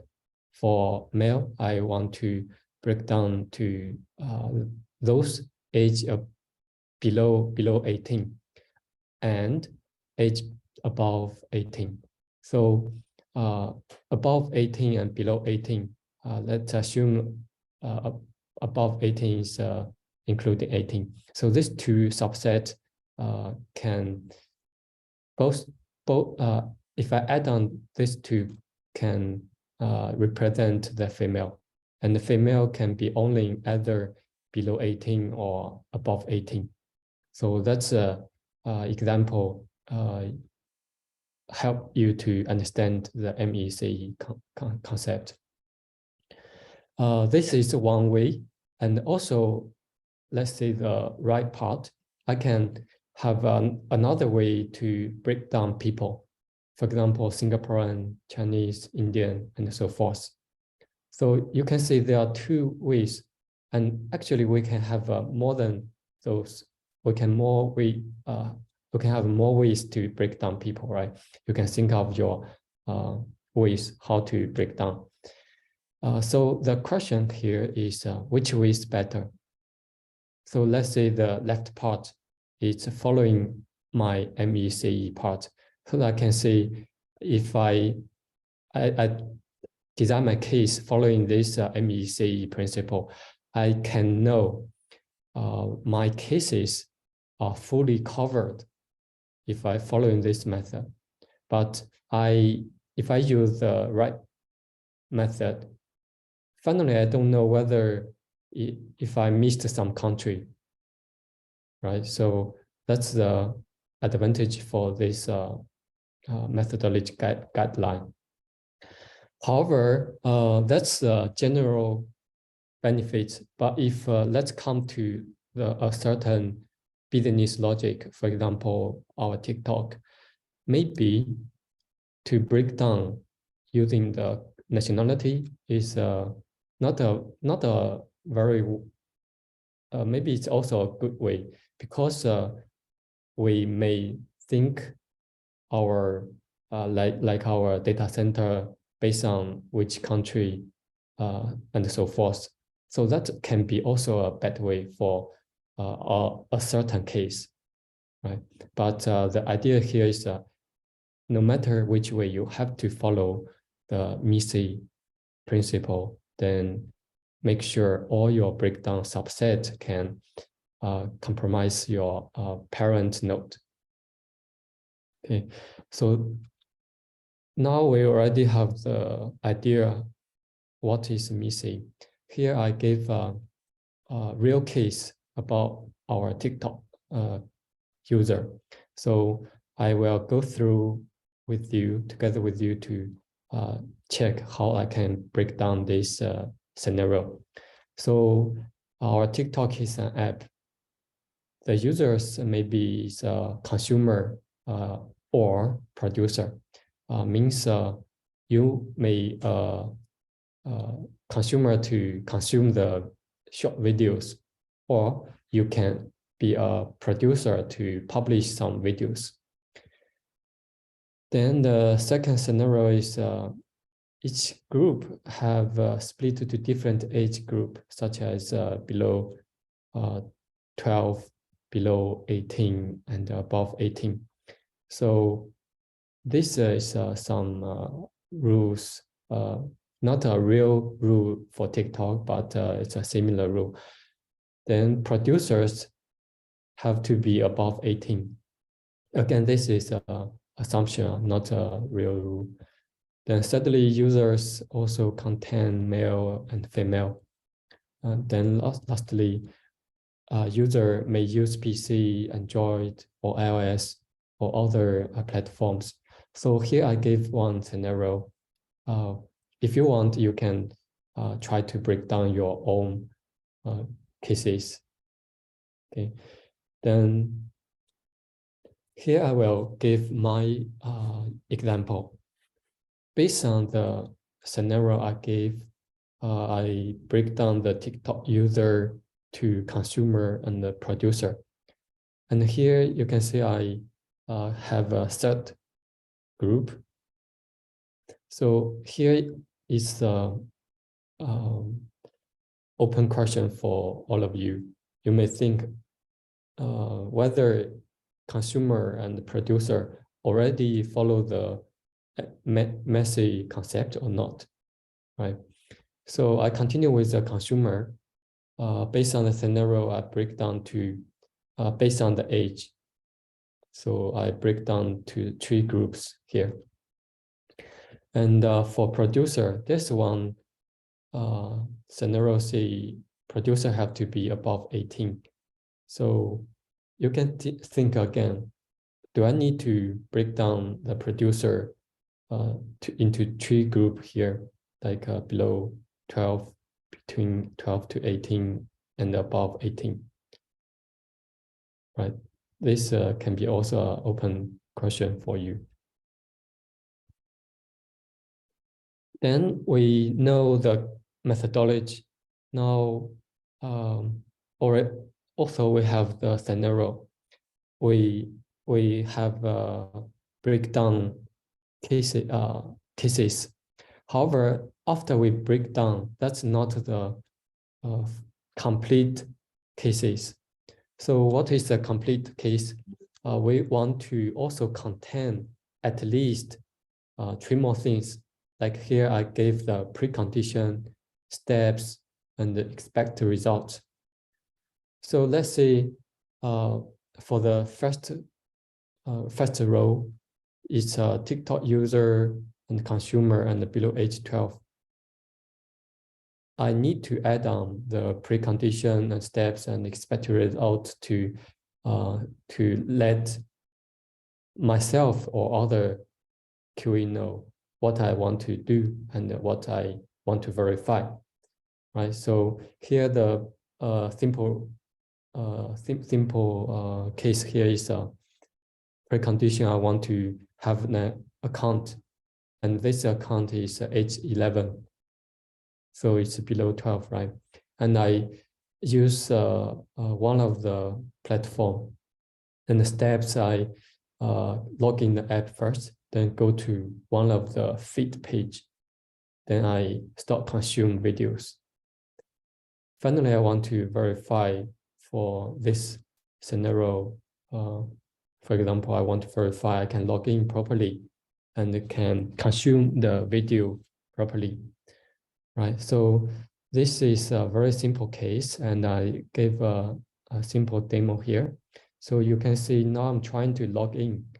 I gave the username and password. So this is my step 1 to log in the app. So I type in my username and also my password, then I log in.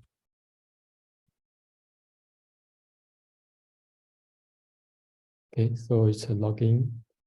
After logging, following the step, I go to the so I'm consuming. I go to the feed page and I start consuming videos. Right. Send it to your ex. So for the time limitation, I won't give a very complicated scenario, but this demonstrates how I do the steps. Then finally, you can see I log in properly, right? I consume video also smoothly can do this. So after that, I can mark this case is passed.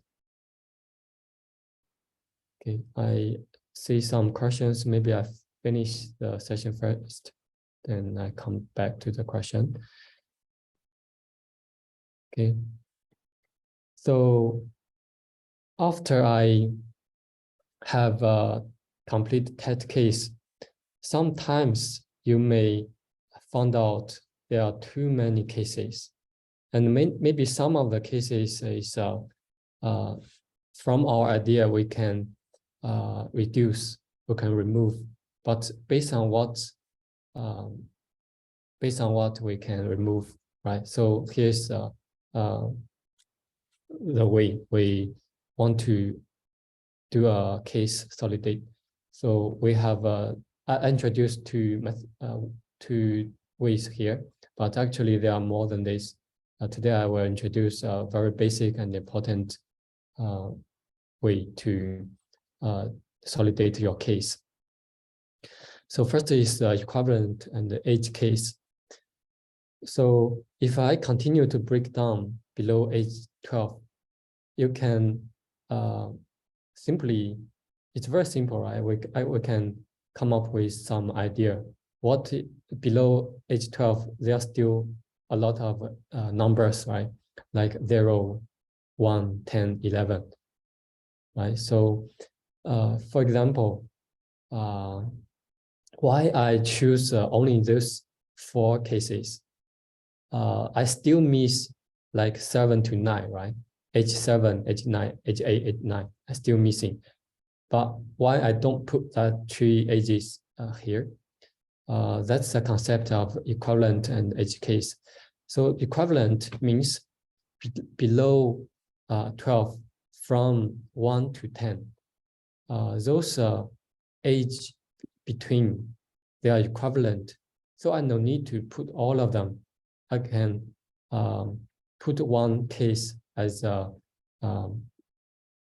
represent all those equivalent case. Okay, then why I put 11 and 10 and 1 and 0? Why I don't put 2 or 3? So that's the age case. So let's say below age 12, right? So below age 12, let's consider all those numbers are integer. So integer, so below 12, the age is 11. And the age 0 and age 1 can be also the age case. And from 1 to 10, I believe they are equivalent case, so I pick age 10. Okay, so based on this case, I hope I can explain the equivalent and the age case. Then the second one is orthogonal experiment method. So to give a more easy way to understand, I gave a different case. So for example, the user can be either golden user or non-golden user. And I like to test a public TikTok page or private TikTok page. So you can imagine for the feed page, I just demonstrate that's a public page. Then for your own profile, let's say that's your private TikTok page. I want to test both the pages. Also, I want to test the two actions, once to publish, once to consume. So there are three categories here, right? And two of them I want to test. If I combine all those possibilities, there are 8 cases together. Like you can see for golden user, and for golden user, you can go to these 2 pages. And for each pages, you can have 2 actions, right?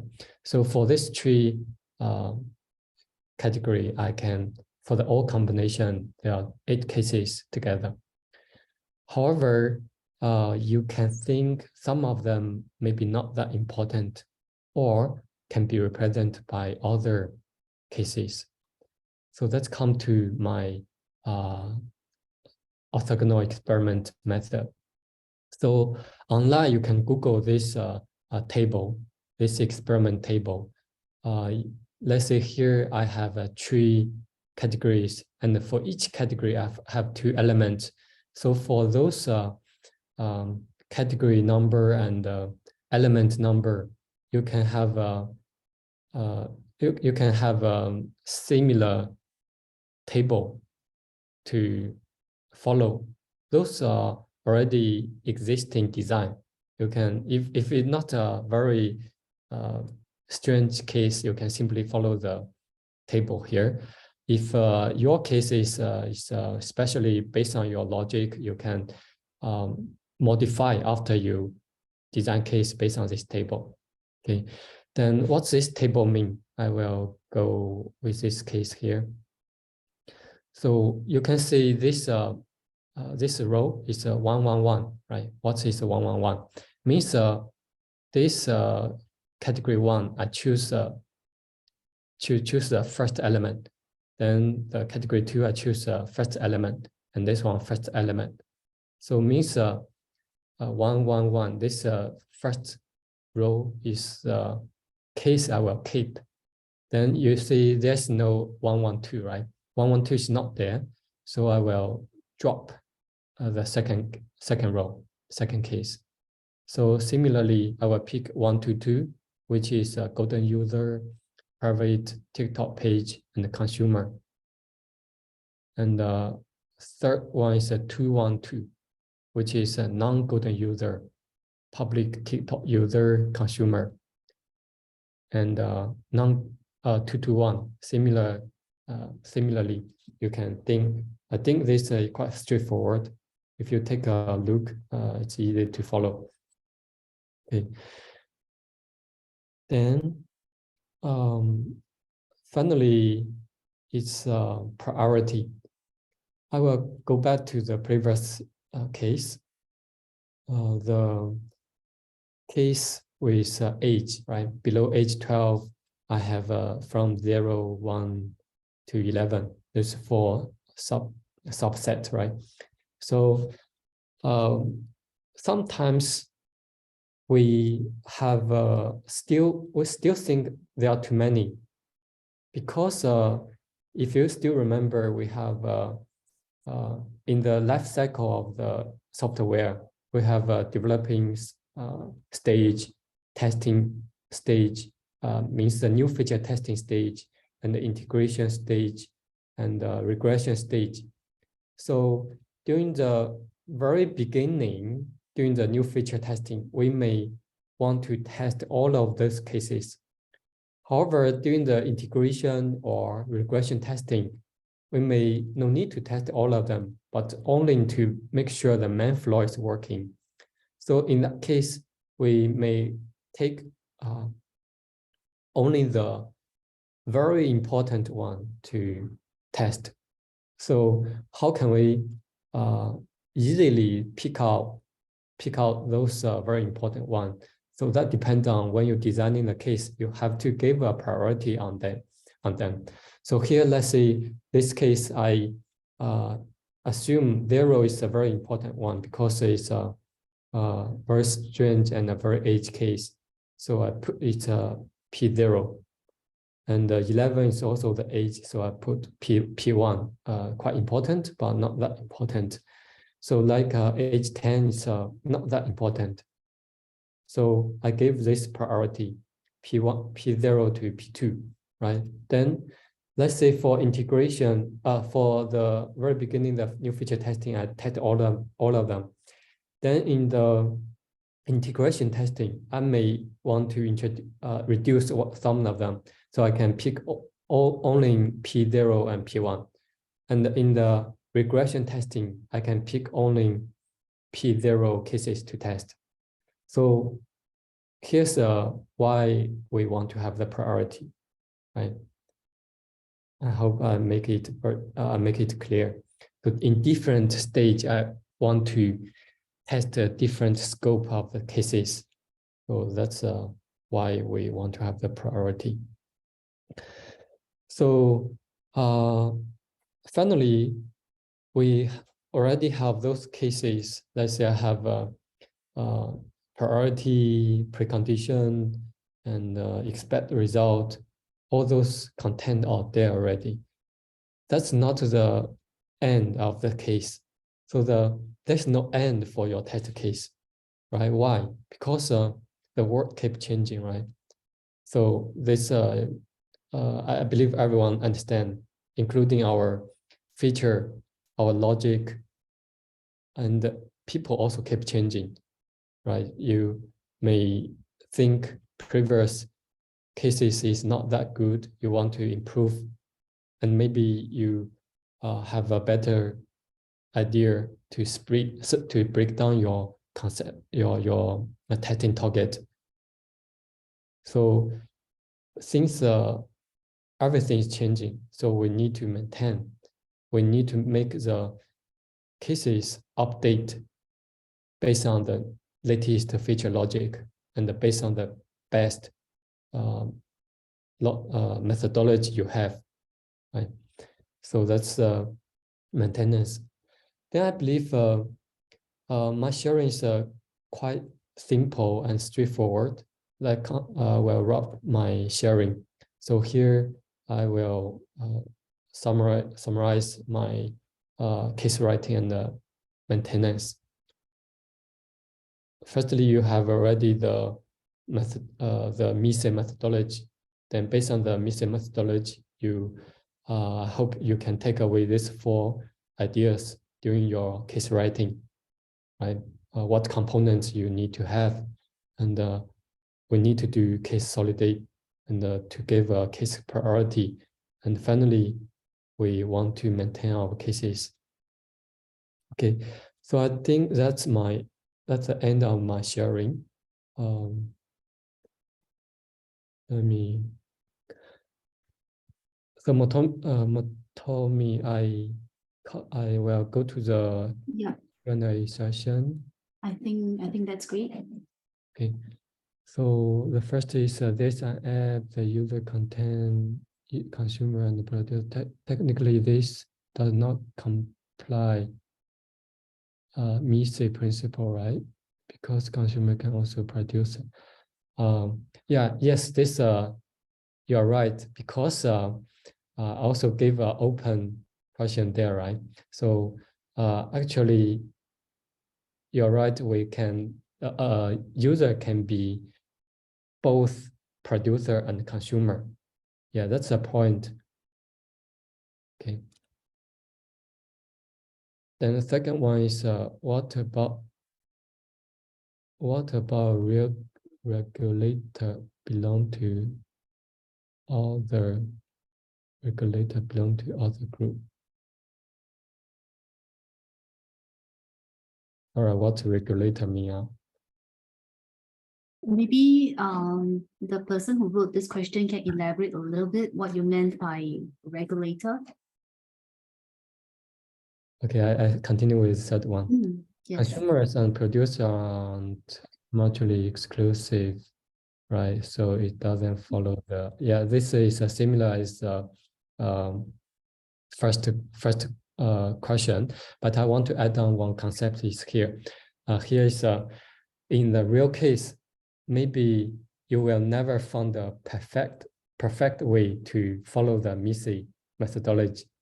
Yeah, so we try to have a guideline, then we try to make our design following the methodology, but you have to give up in the real life.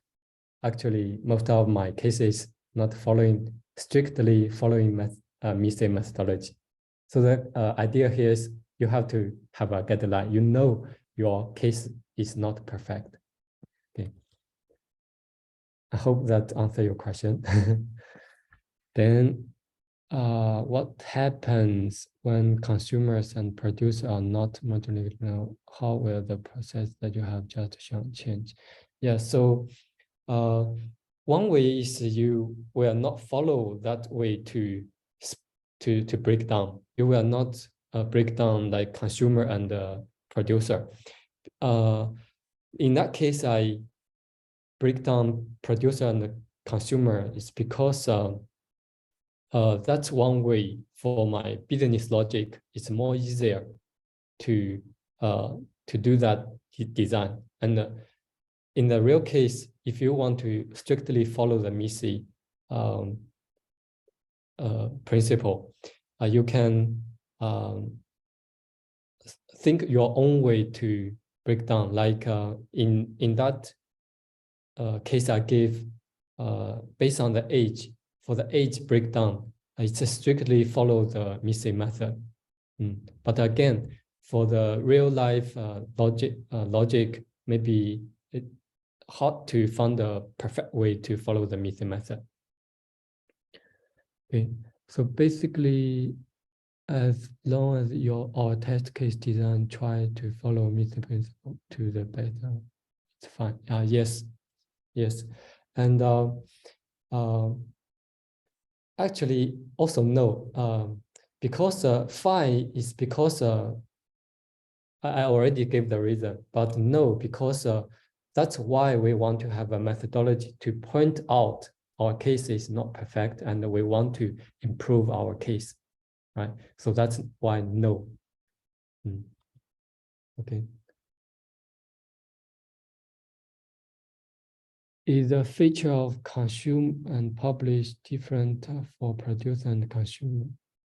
Okay, let's say if producer means let me confirm again, as we don't have to separate producer from.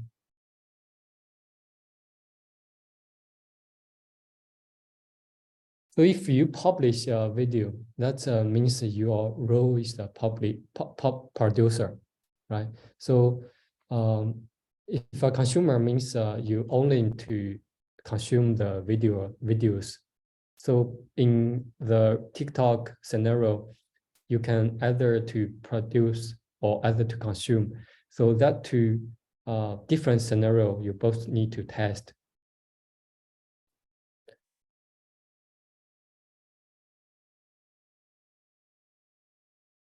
Okay, just checking in if you all have any other questions. Zhou Wenhai, somebody thanked you for answering the question. Okay, thank you for your attendance. Yeah. So we've been very, very efficient today. I think thanks to the great collaboration the three of you had from the start of today's session. Yeah, any final questions for engineers here today? Anything related to what they've discussed? Thank you. Best team ever. So after